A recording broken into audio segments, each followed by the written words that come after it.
Hi. என் friend அவனோட ஃபேமிலியில் நடக்க நிறைய ப்ராப்ளத்தை என்கிட்ட ஷேர் பண்ணிகிட்ருப்பான். அதில் ஸ்பெஷலாக அவனுக்கு அவங்க அப்பாவோட நிறைய மிஸ் அண்டர்ஸ்டாண்டிங் நிறைய நடக்கும், நிறைய ப்ராப்ளம்ஸ் நடக்கும். என்கிட்ட ஷேர் பண்ணுவான். இதில் ஷேர் பண்ணதில் அவனுக்கு கொஞ்சம் மன நிம்மதியாக இருக்கும் போல இருக்குது. ஒரு நாள் அவங்க அப்பா இறந்துட்டார். என்னோடய சூழ்நிலை எப்படின்னா, என்னால் போக முடியாத சூழ்நிலை. ஏன்னா நான் அப்போ ஊரில் இல்லாத நாள். ஸோ நான் ஃபோன் பண்ணி பேசினேன். ரொம்ப வருத்தப்பட்டான். சரின்னு சொல்லிவிட்டு ஒரு 2 நாள் கழித்து பேசலாம், ஓரளவுக்கு கொஞ்சம் அமைதியாக இருக்கும்னு சொல்லிவிட்டு 2 நாள் கழித்து நான் அவங்ககிட்ட ஃபோன் பண்ணி பேச ஆரம்பித்தேன்.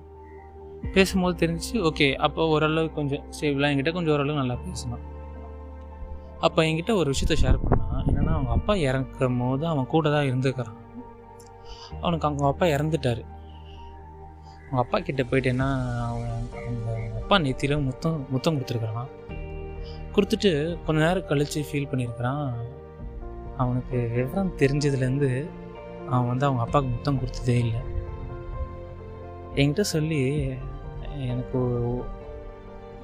ஒரு மாதிரி இருக்குடா, என்னடா பண்ணட்டும் அப்படின்னு சொல்லி கேட்கும் போது என்கிட்டையும் பதில் இல்லை.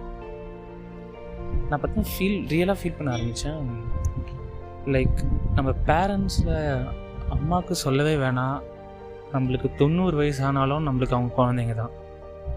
ஆனால் அப்பாவுக்கு அப்படி இல்லை, ஒரு ஸ்பெஷல். ஏன்னா குழந்தையாக இருக்கும்போது அவர் நல்ல ஒரு கேர்டேக்கராக இருப்பாங்க அப்பாங்க. டீனேஜராக இருக்கும்போது ஒரு அட்வைசராக மாறுவாங்க. ஒரு அடல்ட்ஹுட் மாறும்போது லைக் ஒரு ஃப்ரெண்ட்ஸாக மாறிடுவாங்க, பையனாக இருந்தாலும் சரி பொண்ணாக இருந்தாலும் சரி.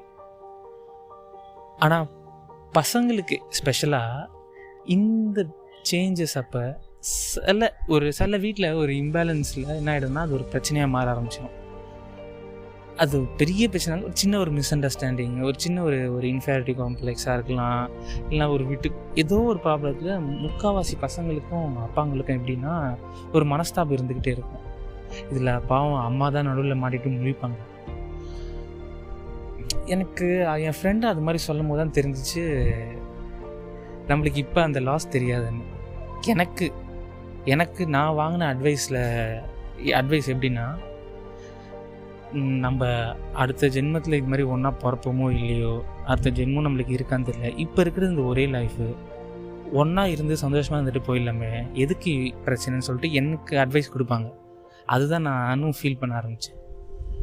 எனக்கு என்ன தோணுதுன்னா, நம்ம எல்லாருக்குமே இது மாதிரி பிரச்சனை இருந்துச்சுன்னா, உண்மையாகவே சொல்கிறேனே, நம்மளுக்கு கேள்வியும் நம்மக்கிட்ட இருக்குது, அதுக்கான பதிலும் நம்மக்கிட்ட இருக்குது. ஆனால் அந்த எக்ஸாமில் நம்ம ஃபெயில் ஆகிடுறோம். இதுக்கு என்ன காரணமாக இருக்கலாம்னா, ஒன்று விட்டு கொடுக்குற மனப்பான்மை கம்மியாக இருந்திருக்கும். கண்டிப்பாக ஒரு சொல்லலாம். பேரண்ட்ஸ் கிட்ட என்னத்தை சொல்கிறது. என் ஃப்ரெண்டு அதை சொல்லும் போது எனக்கே ரொம்ப ஹர்ட்டாக இருந்துச்சு அந்த ஸ்டேட்மெண்ட்டை கொடுக்கும்போது. நான் இதை உங்ககிட்ட சொல்கிறதில்ல, மேபி எனக்கு கொஞ்சம் ஒரு சாட்டிஸ்ஃபேக்ஷன் இருக்கலாம். ஏன்னா அது எனக்கு ரொம்ப பெயினாக இருந்துச்சு. நான் இதில் உங்ககிட்ட ஷேர் பண்ணதில் எனக்கு ரொம்ப சந்தோஷம். தேங்க்யூ.